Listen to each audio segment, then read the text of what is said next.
Bonjour, aujourd'hui je vais vous parler d'un joueur de tennis britannique, un Écossais, il s'appelle Andy Murray.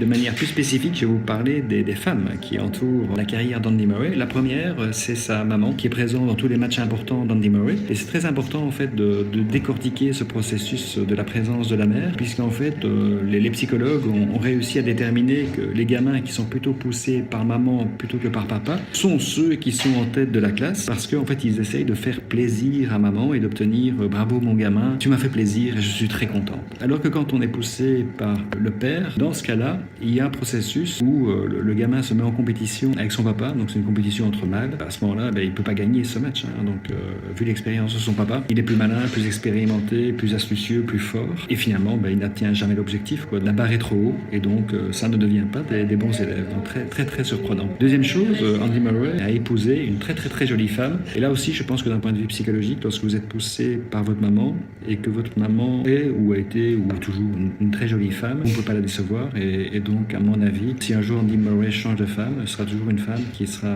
en tout cas, aussi belle que sa maman. Et je ne suis pas psychologue, à part ça. Troisième femme, Amélie Mauresmo. Ça a été l'une de ses entraîneuses. Et chapeau pour Andy Murray, puisque c'est un des seuls qui a osé prendre une femme comme entraîneur. Il a continué, il a maintenu sa confiance pendant de longues années, alors qu'il était chambré par tout le vestiaire, en disant, même enfin, tu es coaché par une femme, et donc il y a pas mal de machisme dans les milieux sportifs. Et Andy Murray a fait confiance à cette joueuse. Et c'était une joueuse assez intelligente, parce qu'elle avait des faiblesses techniques, mais par contre, c'est quelqu'un qui était maligne en termes de stratégie et qui arrivait aussi à gommer ses faiblesses, ou en tout cas à les faire pallier par ses forces, mais surtout avait une très très bonne stratégie. Donc c'est quelqu'un qui pensait son match et appliquait les consignes qu'elle s'était elle-même données. Alors, comment est-ce qu'on pourrait transposer ça au monde du business? Mais je dirais que c'est plutôt à l'interview. Il faudrait peut-être se poser la question, en n'étant pas trop rentre dedans, mais de questionner en fait quel est le rapport du futur commercial que vous allez engager, si c'est un homme, s'il a plutôt été poussé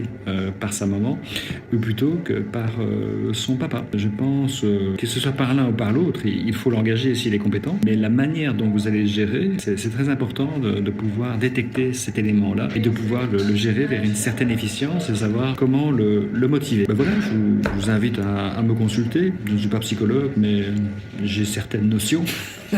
et si vous êtes une femme, sachez que je fais partie des gamins qui a plutôt été poussé par sa maman. Voilà, maintenant vous savez. À bientôt. You can't be serious, man. You cannot be serious!